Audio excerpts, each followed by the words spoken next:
다 함께 기도하심으로 7월 29일 수요일 매일 예배 시작하겠습니다. 기도합니다.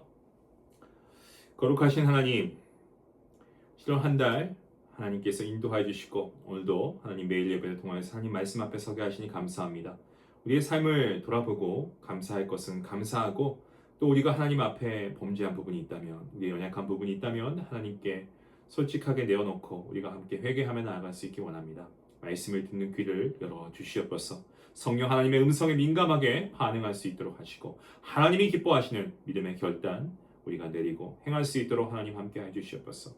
남은 날들 우리의 삶에게서 우리가 알 수 없지만 우리가 주님께서 허락하시는 그날까지 끝까지 우리가 복음을 사수하며 믿음과 사랑과 소망으로 하나님께서 우리에게 주신 그 자리에서 충성되게 하시고 우리의 모든 삶이 하나님께 드려지는 거룩한 산제사가 되게 하여 주시옵소서. 오늘도 모든 예배 가운데 함께 하시고 은혜 주실 것을 믿사옵고 이 모든 말씀 예수님의 이름으로 기도하옵나이다. 아멘. 찬송가 510장 함께 하시겠습니다.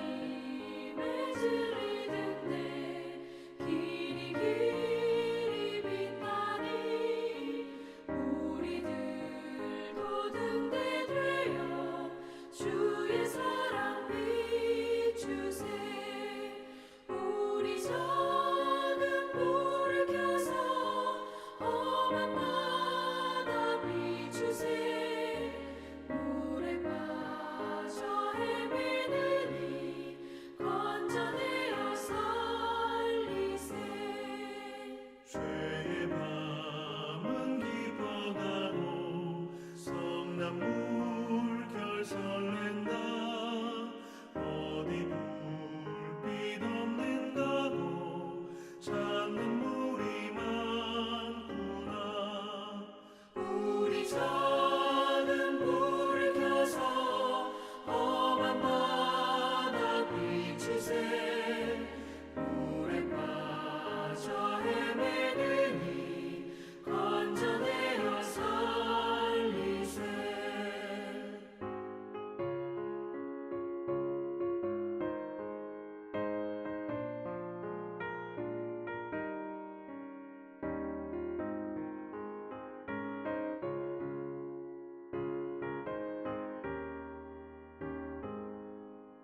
너의 등불도 두어라 거친 바다 비춰라 빛을 찾아 헤매느니 생명선을 건져라 우리 작은 불을 켜서 험한 바다 비추세 물에 빠져 헤매느니 건져내어 살리세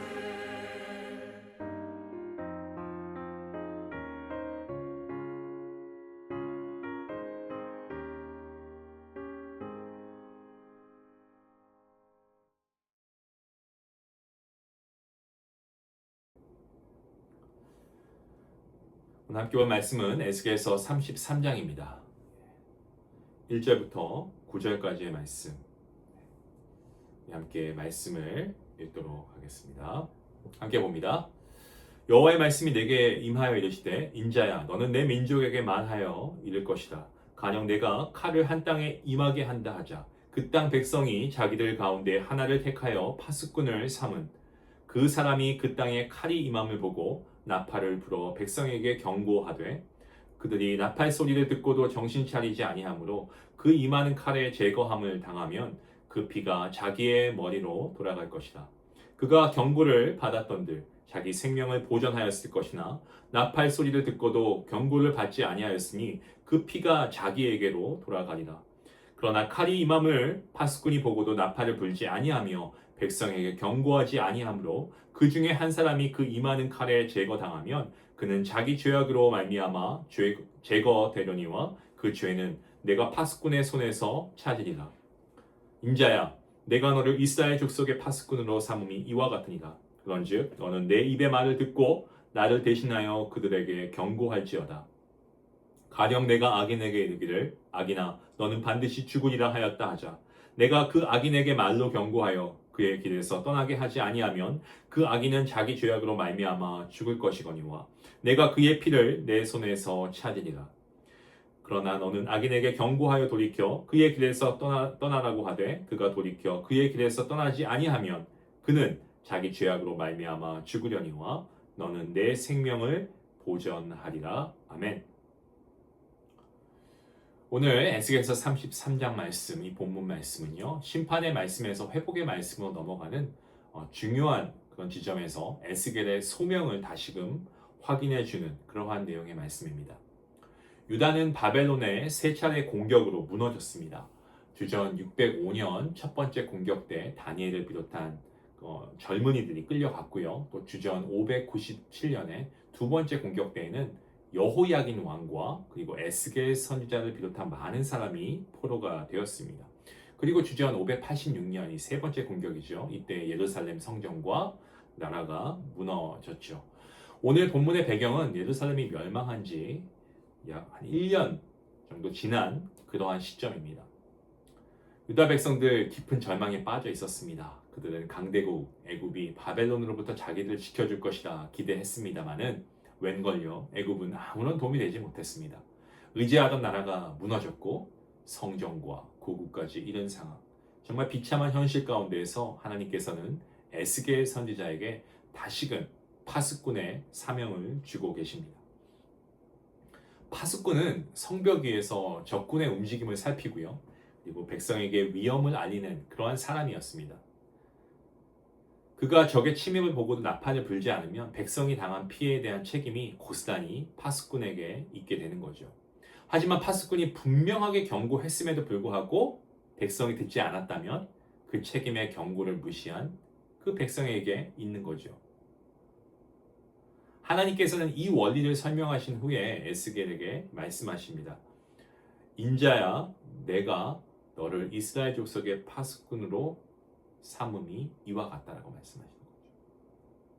에스겔이 감당해야 할 가장 중요한 그러한 직책이 있다면 하나님의 말씀을 듣고 그 말씀으로 백성을 경고하는 것이었습니다. 에스겔은 자신의 생각이나 어떤 감정을 전하는 그런 사람이 아니고 하나님의 말씀, 하나님의 입에서 나온 말씀을 대신 전하는 사람이었습니다. 악인이 죄의 길에서 돌이키지 않으면 죽게 된다라는 사실을 분명히 알려야 했죠. 만약 에스겔이 경고하지 않아서 악인이 죄 가운데 죽는다라고 한다면 하나님께서는 그 책임을 고스란히 에스겔에게 물으실 것이다 라고 말씀하고 계십니다.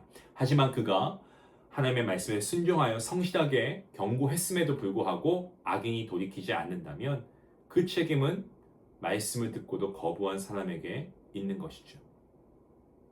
오늘 말씀에서 몇 번 반복되는 그러한 단어가 있습니다. 경고라고 하는 단어죠.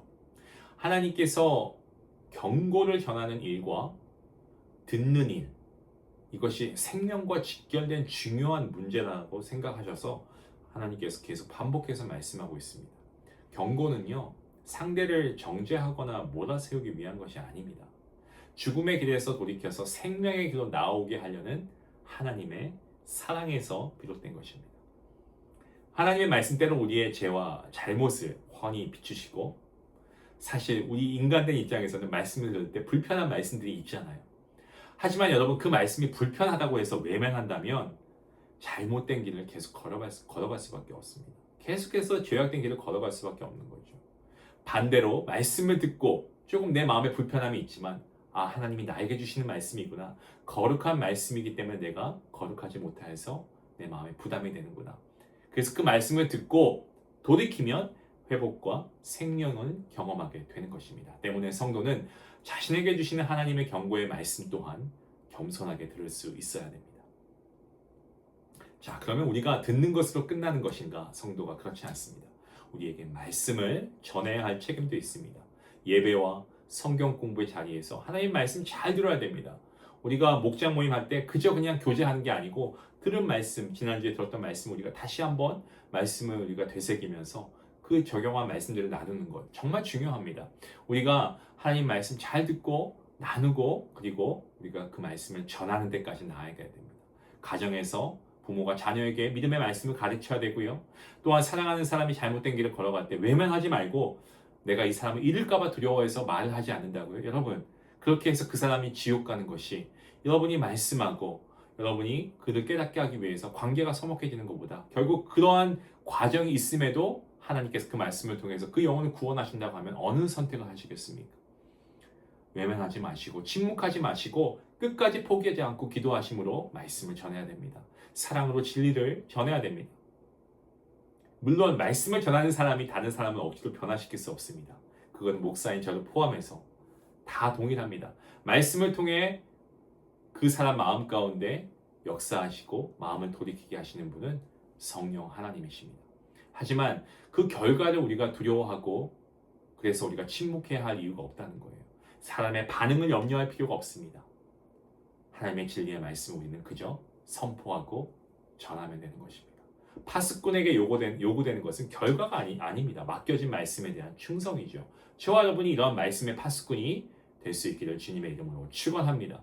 하나님께서 오늘도 우리를 각자의 삶의 자리에서 영적인 파수꾼으로 부르십니다. 먼저 말씀을 여러분 들으시기 바랍니다.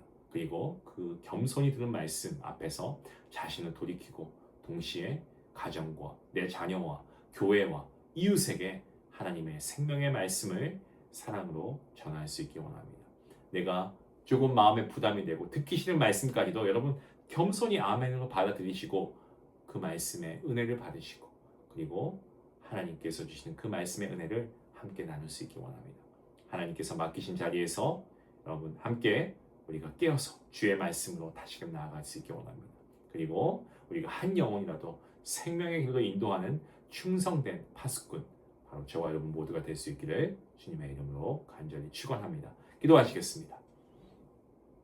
하나님, 오늘 귀한 말씀을 통하여서 우리에게 거룩한 도전을 주시니 감사합니다. 주의 말씀을 듣고 그 말씀 앞에서 우리 자신을 살피고 돌이키게 하여 주시옵소서. 듣기 불편한 말씀이 있어도 하나님, 우리가 하나님께 감사하며 그 말씀 은혜로 받게 허락하여 주시고 하나님 간절히 기도합니다. 하나님께서 이 모든 우리의 삶 가운데 하나님의 말씀의 능력이 아버지 넘치게 허락하여 주시옵소서. 우리의 가정과 교회와 삶의 자리에서 영적으로 깨어있게 하시고 자녀와 이웃이 잘못된 길을 걸어갈 때 침묵하지 않고 아버지 우리가 기도함으로 그들에게 담대하게 말씀을 전하고 아버지 하나님의 진리의 이 말씀의 은혜를 함께 나눌 수 있도록 인도하여 주시옵소서. 말씀을 잘 듣게 하시고 바르게 전하는 신실한 파수꾼 되게 허락하여 주시옵소서. 이 모든 말씀 우리를 구원하신 우리 주 예수 그리스도 이름으로 감사하며 기도하옵나이다. 아멘. 오늘 사랑하는 사람 여러분, 지금 이 말씀을 듣고 떠오르는 사람이 있습니까? 하나님께서 주시는 귀한 마음인 줄 믿습니다. 그 사람에게 연락해 보시고 아니면 찾아갈 수 있으면 찾아가시고 꼭 필요한 말씀, 우리가 하나님의 말씀을 함께 전하면 좋겠습니다. 그리고 혹여 잘못된 길을 가고 있다고 한다면 세상의 길에 너무 빠져 있다고 한다면 여러분 믿음의 권면을 할 수 있는 그러한 귀한 담대한 믿음의 사람을 될 수 있기 원합니다. 성령 하나님께서 여러분과 함께 하시기 원합니다. 같이 함께 기도하시겠습니다.